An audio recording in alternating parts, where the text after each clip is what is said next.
Hi, this is Rene with Metal and Metal Art. Today I have Joakim Broden, the vocalist and frontman of Sabaton. Thank you for taking time out to talk to with me today. No, my pleasure, man. Y'all have some exciting news. Y'all have a lot going on. You have your new album, The Great War, coming out on July 19th. And I, as a musician and you've been in a band for 20 years, I'm sure each release has got to be exciting. The time frame, like right before the album comes out.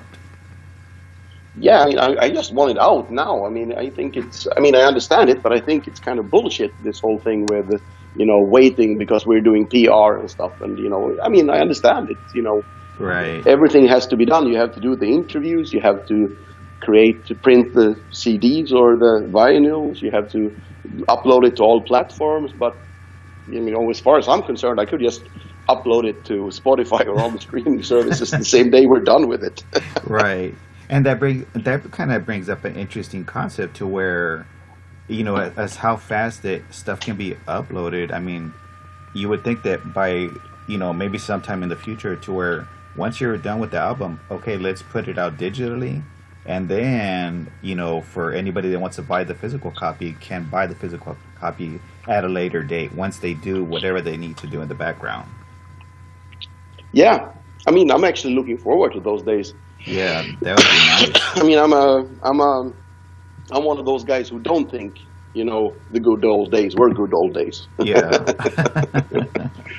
Yeah, because there were certain things, of course, that maybe I liked about the past, but in general, everything is getting better. So right, yeah, it's nice to be able to have that easy access to your favorite artist, your favorite musician. But for me, being a little bit older, or not ancient, but I still sometimes miss the times to where you would go to the record store, wait in line to get the album, and finally physically have it in your hands. I think there was like a little bit of mystique to that too. Yeah, I agree. Also going through those, back in the vinyl days, going through all the vinyl, seeing something, on a sale, and it had a great, cool cover. Maybe this is a good band. You never heard it before. Right. You bought it on a hunch, and you came back. You're like, wow, I never heard this band before. This is amazing. Right, and yeah, that's amazing how I've noticed that like a lot of people do. Back in the day would just buy an album just solely on the artwork and the cover, and for y'all's cover, y'all have some amazing artists working on your cover albums. Yeah, I still like vinyls. CDs are gone. Everybody has different tastes, so I'm not, just throwing shit at the people who like CDs, Right. At all. But for me, it's like, yeah, if I can, well, the vinyl is fantastic. You have a much bigger cover. The texts can be larger on the inside. Yeah. There's so much to be done with the whole format, Yeah. Or otherwise, I want the convenience of, basically Spotify or Apple Music, whichever, you're using, Pandora, Right. So, when y'all write an album, do y'all ever get concerned about what the fans' reaction would be, or are y'all most concerned about that the band is happy with the music overall? Oh, no, fans. Yeah. Absolutely. Absolutely, fans.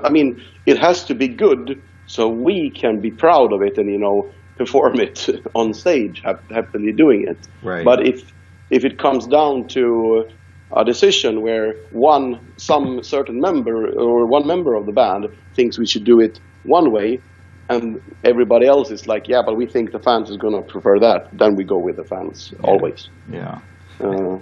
That's nice. Especially now. It's easier now because now it's easier to follow what the fans think, obviously through social media, right. But also we've gotten to know people from our fan clubs all over the world and such. And you also have a track record, what's worked before. It was much harder back in the day when, social media was sort of non-existent or in its infancy, right. And you didn't have a track record, and you didn't have that many fans. Right, you're starting now. It's like, are we doing what we're doing is right? That is very interesting. And also talking about the record, did you do a different approach coming into this new album to where we've it's already been discussed that the Great Wars is talking about World War I, but writing wise, was there anything differently that you changed from your previous albums?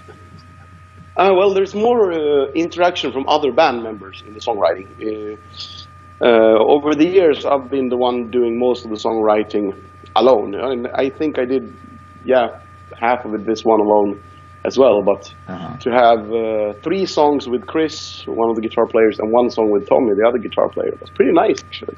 Yeah, I really enjoy that, and both very good songwriters as well. So it's a really, that's one difference. And also I think the whole theme of the album, being about the Great War, since we had that, we had that decided already as we went into, songwriting mode. right. That has affected the music as well in a, greater extent than compared to The Last Stand, for example. Yeah. Now I would think because of how long the war lasted, that it would be hard to pick like which story or which viewpoint to write about. Oh yeah, man! I mean, for every song we choose or story we decide to cover, we have to abandon 10. It feels like. Right. It's really, really weird trying to cover, 4 years of conflict in 40 minutes of heavy metal. You can't really be done, But in a sense, it's the music that chooses the exact topic. Yeah. I mean, for example, the second to last track, "The End of the War to End All Wars," I knew already when I was writing the music that I wanted to tell the story as if somebody's standing on November 11th and is reflecting back on the past 4 years. I didn't have the lyrics, but I knew that going into the songwriting. Yeah. And in other cases, I mean, there was 1 or 2 songs that was written before we had decided on the topic, and at that point it becomes tricky, especially for the song "Ghost in the Trenches," which is a bit more of an upbeat, catchy tune, and finding a story that really, really matched well with that song. That's tricky, but it makes it definitely a challenge. Oh yeah. And y'all also released a new single. This is your second single, "The Red Baron," last week. What made the decision to do that particular song and in a lyric video? Ooh. Actually, we just wanted to. I mean, the first one was "Fields Over Done." Right. We released, and we did something weird there. We let Apocalyptica do the cover and released that before our version was released. And then we had the Bismarck thing going on early, which is not on the album, but was released earlier. So we thought, hey, let's not break the bank, basically. Right. It's expensive to make music videos like that. And instead of half-assing a video Right. with cheap budget, let's do a proper lyric video with a proper plane. So I mean, there's no CGI at all. It's a camera and that plane. Oh yeah. Well, that's nice. So, that gives it some kind of authenticity. Yeah. No, so we wanted to do a different approach there, and then now we got I think on Friday we're releasing Great War, almost title track, I guess. Right. Oh, very nice. Very nice. Good to hear. Another exciting thing that y'all just played Hellfest recently, which has gotta be surreal. Playing for like over 100,000 people, everybody screaming in one little area. It's gotta be a strange experience being up on stage like that. Yeah, but it's, after a certain point, if you're, how many, I mean, I think it's 80 on Hellfest, actually. Yeah. But it's, no matter, this sounds cocky, so don't misunderstand me now. It sounds like I'm a big dick here, but once you pass a certain amount of people, let's say, depending on the stage size and how the venue or area is being built up, the festival site, it doesn't really matter if you're doing 20,000, 40, 50, or 60, or 80,000, because it's, how we would act on stage and how we would talk to the crowd, how we would move. Everything is going to be pretty similar, not the same, but it's the same thing. However, being on a 20,000 or 15,000 plus venue, and then being a 1,500 venue, and then going to a 150 people venue, those are really huge differences. How do you address the crowd? How do you move? I mean, whatever looks cool on a huge festival stage looks pretty fucking ridiculous in a club in front of 150 people, you know? Right. Now, would you enjoy more the festival circuit, or do you rather enjoy, doing the smaller venue tours? Well, we're lucky because we get it all, actually. I mean, depends on where we play. Yeah. When we do a headline show in certain places in Europe, we're talking, 12, 15,000 people. Yeah. So then we get that, and then we play in other parts of the world. We're playing in front of, I don't know, a couple of hundred, 800 for the smaller shows. Yeah. I gotta say, I'm happy we're not doing 150 people capacities anymore. Because not that I mind small rooms, but if you're playing a place that has 150 capacity, that usually means the equipment isn't going to be that good. You can't really put on a good show. Stage isn't going to be that big. PA isn't good, Right. So that's cool for singer-songwriters or more low-key music. That's totally fine. I'm not throwing shit at it, but for us, it doesn't make much sense at all, actually. Right. And that's completely true, because listening to your music, it is very grand, to where the sound is huge, to where it kind of almost doesn't make sense to put that huge sound in a small little venue, like you're saying, like 100, 150 people. No, it'll be. I mean, if we had to do a show there, we'd unplug it, Right. Have y'all ever, done like an acoustic set so far, like for any type of? Yeah, not whole sets, but we've been doing a few TV appearances here and there. Yeah.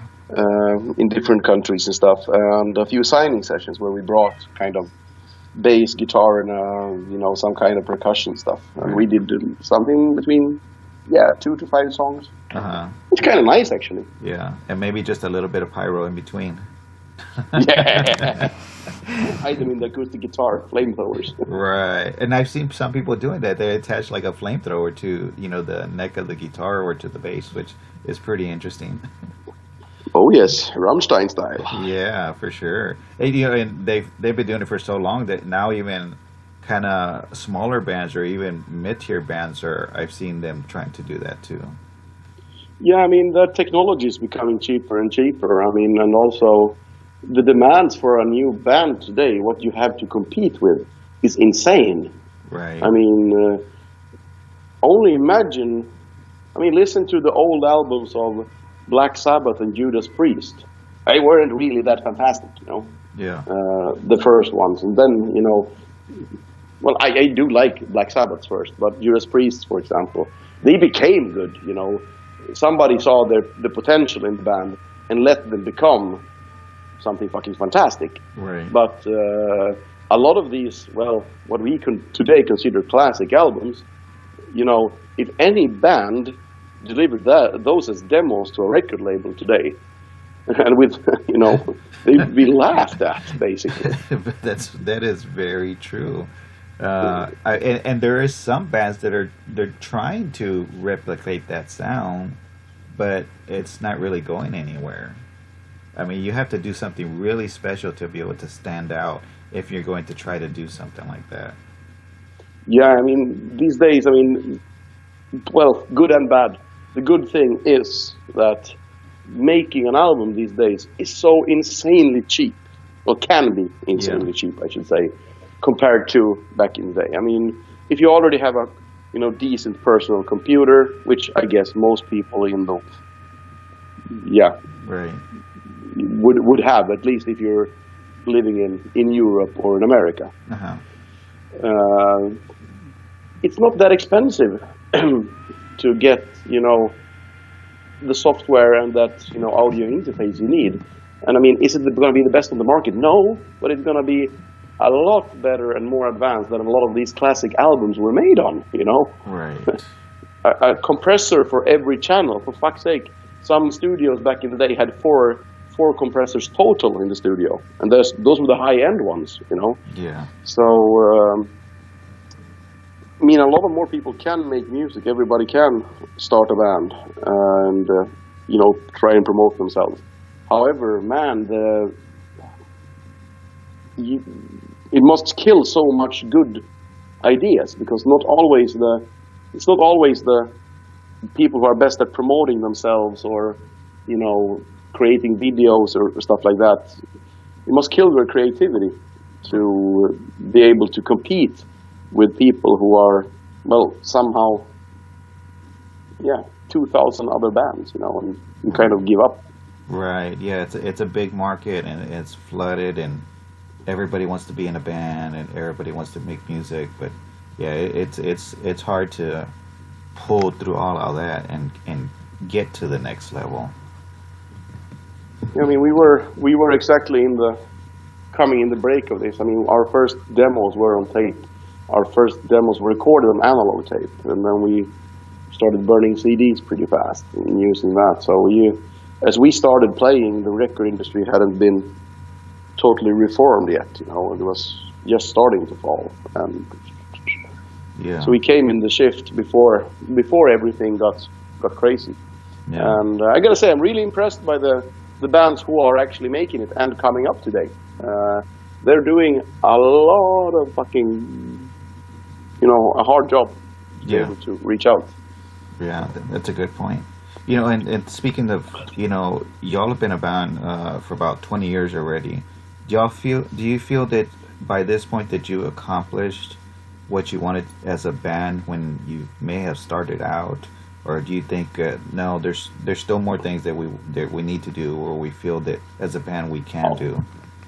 Oh, there's so much more we can do and want to do. But the thing is, we were a bunch of guys from a small town in Sweden, and we were pretty shit. I mean, we were the best musicians in town.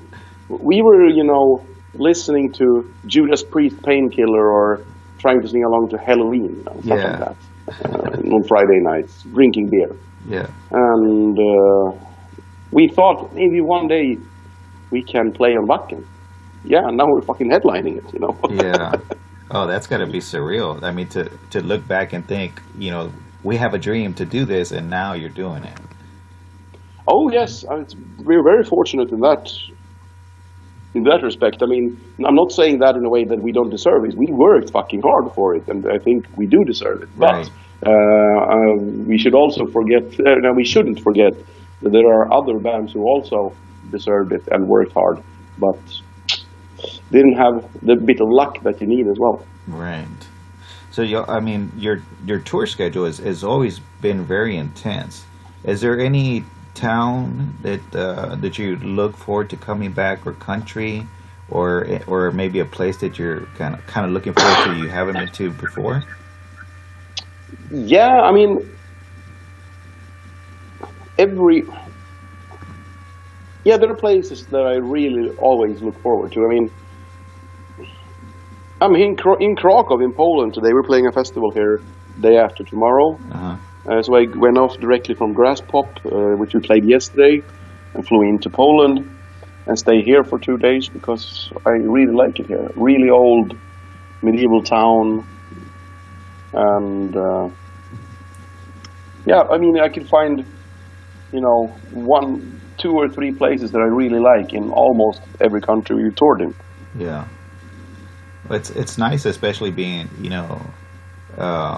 and that kind of lends itself to how you're right about history and war, being able to visit, a lot of these areas during, maybe during the tour season.